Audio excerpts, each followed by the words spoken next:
لله الحمد لله رب العالمين والصلاة والسلام على سيد المرسلين أما بعد فأعوذ بالله من الشيطان الرجيم بسم الله الرحمن الرحيم۔ ان کی اپنی زبانی 3 صحابی حضرت کعب بن مالک، بلال بن امیہ اور مرارہ ابن ربیع رضی اللہ تعالی عنہم بغیر کسی قوی عذر کے سستی کے باعث جنگ تبوک میں شریک نہ ہو سکے۔ حضرت کعب بن مالک رضی اللہ عنہ اپنی سرگزشت بڑی تفصیل کے ساتھ خود ہی بیان فرماتے ہیں کہ میں جنگ تبوک سے پہلے کسی لڑائی میں بھی اتنا مالدار نہیں تھا جتنا کہ تبوک کے وقت تھا۔ اس وقت میرے پاس خود اپنی ذاتی 2 اونٹنیاں تھیں، اس سے پہلے کبھی میرے پاس 2 اونٹنیاں نہ ہوئی تھی۔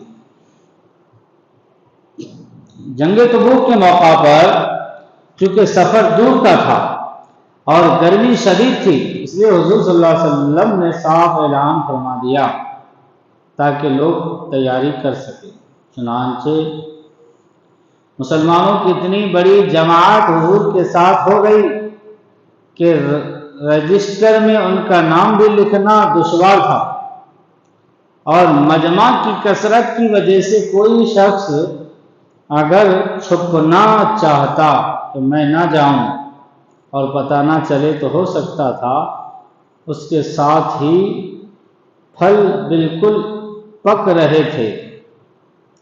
میں بھی سامان سفر کی تیاری کا ارادہ صبح ہی سے کرتا، مگر شام ہو جاتی اور کسی قسم کی تیاری کی نوبت نہ آتی۔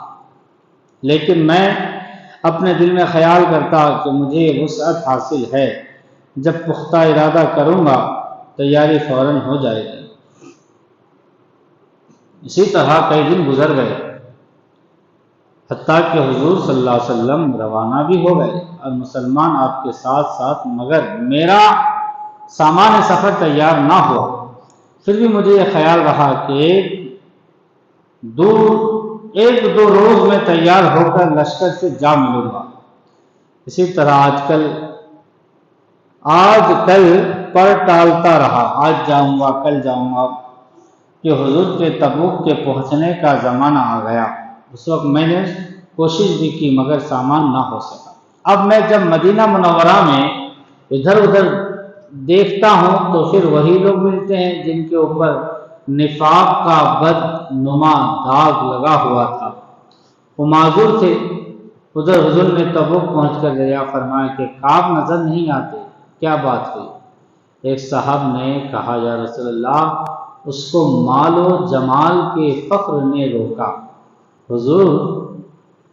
حضرت معاذ نے فرمایا کہ غلط کہا، ہم جہاں تک سمجھتے ہیں وہ بھلے آدمی ہیں، مگر حضور صلی اللہ علیہ وسلم نے بالکل سکوت فرمایا، نے خاموش رہے آپ اور کچھ ارشاد نہ فرمایا۔ حتیٰ کہ چند روز میں حضور کی واپسی کی خبر سنی تو مجھے رنج و غم ہوا اور فکر پیدا ہوئی۔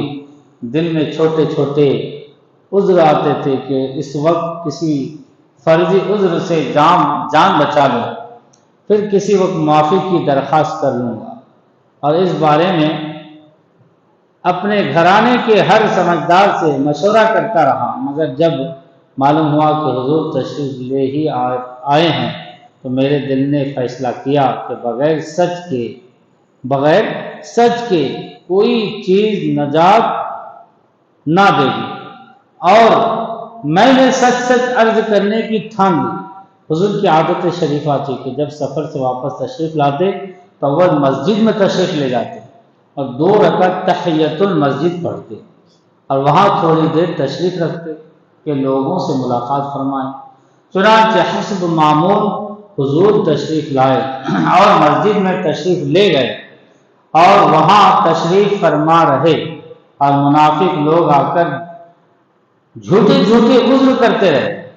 غلط مطلب جو عذر نہیں تھا وہ جھوٹے عذر کرتے رہے اور قسمیں کھاتے رہے، یا رسول اللہ میرا یہ عذر تھا، میرا یہ عذر تھا، یہ پریشانی تھی۔ حضور صلی اللہ علیہ وسلم ان کے ظاہر حال کو قبول فرماتے ہیں، یعنی جو کہتے تھے حضور سنتے رہے، اور باطن جو دل میں چھپا ہوا تھا اس سے اعراض فرماتے رہے کہ اتنے میں میں بھی حاضر ہوا اور سلام کیا۔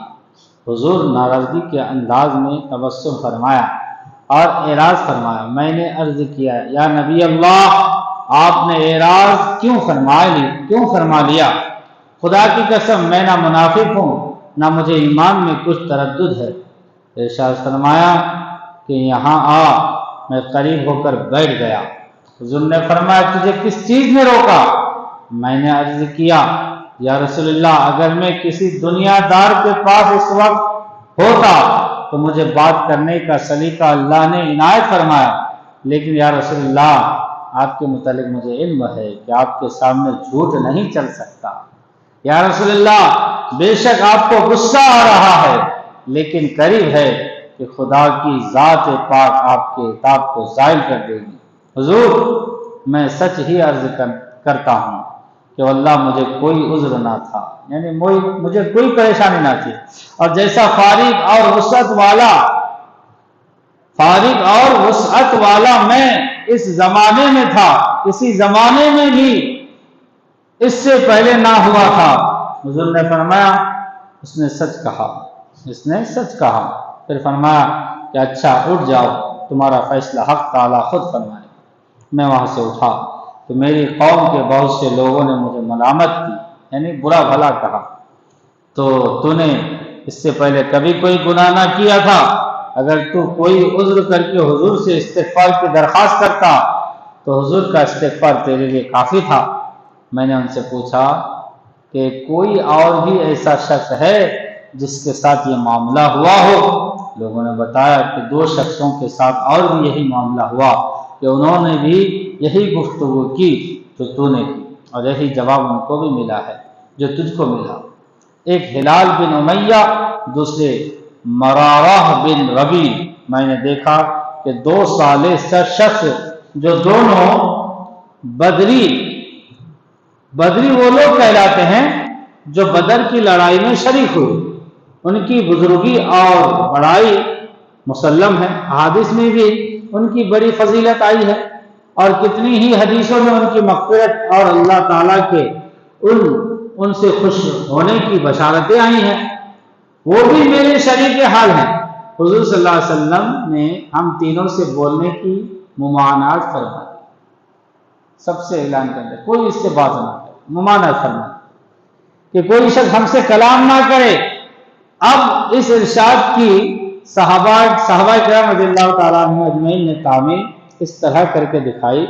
کہا فرماتے ہیں کہ حضور کی ممانعت پر، یعنی حضور کے منع کرنے پر لوگوں نے ہم سے بولنا چھوڑ دیا اور ہم سے اجتناب کیا، گویا دنیا ہی بدل گئی، حتیٰ کہ زمین باوجود اپنی وسعت کے، یعنی اتنی بڑی زمین ہونے کے باوجود ہمیں تنگ معلوم ہونے لگی، سارے لوگ اجنبی معلوم ہونے لگے، در و دیوار بیگانے ہو گئے۔ مجھے سب سے زیادہ فکر اس بات کی تھی کہ میں اس حال میں مر گیا تو حضور جنازہ کی نماز بھی نہ پڑھیں گے، اگر میں مر گیا تو حضور میری نماز جنازہ بھی نہیں پڑھیں گے، اور خدا نہ خواستہ حضور کا وصال شریف ہو گیا اور میں ہمیشہ کے لیے ایسا ہی رہوں گا، اور مجھ سے کوئی کلام کرے گا نہ میری نماز جنازہ پڑھے گا، کہ حضور کے ارشاد کے خلاف کون کر سکتا ہے؟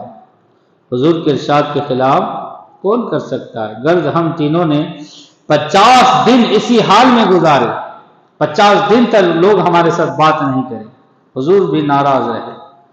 میرے دونوں ساتھی تو شروع ہی سے گھروں میں چھپ کر بیٹھ گئے تھے، میں سب میں قوی تھا، چلتا پھرتا بازاروں میں جاتا، نماز میں شریک ہوتا، مگر مجھ سے بات کوئی نہیں کرتا۔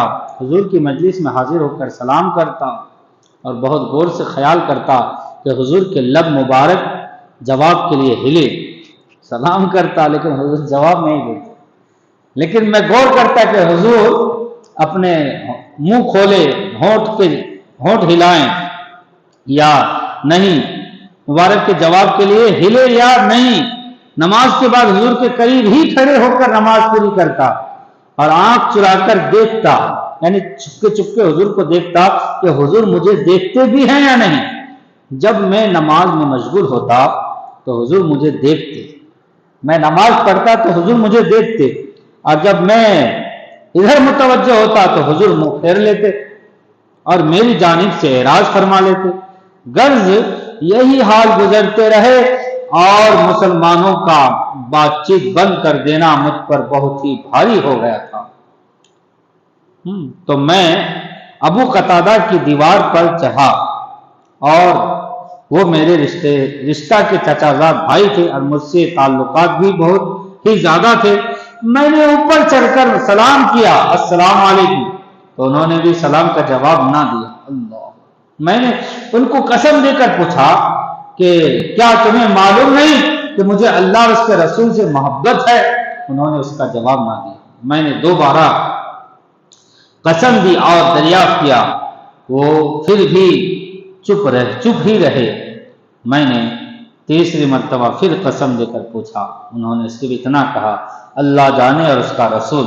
یہ کلمہ سن کر میری آنکھوں سے آنسو نکل پڑے اور وہاں سے لوٹ آیا۔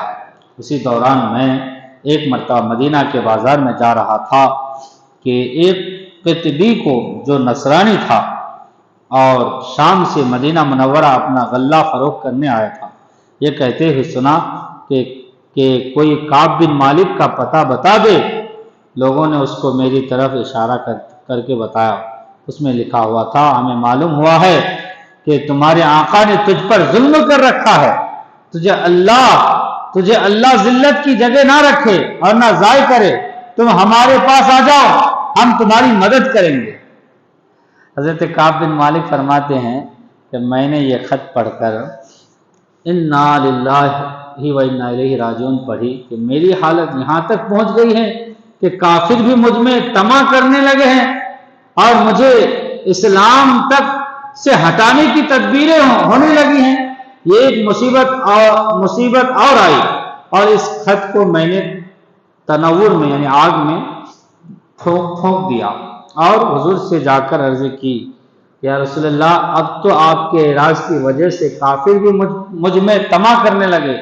اسی حالت میں ہم پر 40 روز گزرے تھے کہ حضور کا قاصد میرے پاس حضور کا یہ ارشاد لے کر آیا کہ اپنی بیوی کو بھی چھوڑ دو، اپنی بیوی کو بھی چھوڑ دو۔ میں نے دریافت کیا کہ کیا منشا ہے، اس کو طلاق دے دوں؟ کہا نہیں، بلکہ اس سے علیحدگی اختیار کر لو۔ اور میرے دونوں ساتھیوں کے پاس بھی انہی قاصد کی معرفت یہی حکم پہنچا۔ میں نے اپنی بیوی سے کہہ دیا کہ تو اپنے میکے میں چلی جا، جب تک اللہ تعالیٰ اس امر کا فیصلہ نہ فرمائے وہیں رہنا۔ ہلال بن امیہ کی بیوی حضور کی خدمت میں حاضر ہوئی اور عرض کیا، یا رسول اللہ، ہلال بالکل برے شخص ہے، کوئی خبر گیری کرنے والا نہ ہوگا تو ہلاک ہو جائیں گے۔ یعنی ان کی بیوی کہنے لگی، وہ برا آدمی، اگر میں وہاں نہیں رہوں، ان کی خبر گیری کوئی نہ لے تو وہ تو مر جائیں گے، اگر آپ اجازت دے تو میں کچھ کام کاج ان کا کر دیا کروں۔ حضور نے فرمایا، اچھا، اس بات کی تجھے اجازت ہے، مگر قربت نہ ہو، یعنی ملاپ نہ ہو۔ انہوں نے عرض کیا، یا رسول اللہ، اس بات کی طرف ان کو میلان بھی نہیں، جس روز سے یہ واقعہ پیش آیا ہے آج تک ان کا وقت روتے ہی گزر رہا ہے۔ حضرت کعب فرماتے ہیں کہ اس حال میں 10 روز اور گزرے کہ ہم سے بات چیت مل جل چھٹے ہوئے پورے 50 دن ہو گئے۔ 50 دن صبح کی نماز اپنے گھر کی چھت پر پڑھ کر میں نہایت غمگین بیٹھا ہوا تھا۔ زمین مجھ پر بالکل تنگ تھی، زندگی دوبھر ہو رہی تھی کہ صلا پہاڑ کی چوٹی پر ایک زور سے چلانے والے نے آواز دی کہ کعب، خوشخبری ہو تم کو۔ میں اتنا ہی سن کر سجدہ میں گر گیا اور خوشی کے مارے رونے لگا اور سمجھا کہ تنگی دور ہو گئی، اور حضور صلی اللہ علیہ وسلم نے صبح کی نماز کے بعد ہماری معافی کا اعلان فرمایا۔ خدا تعالیٰ نے خود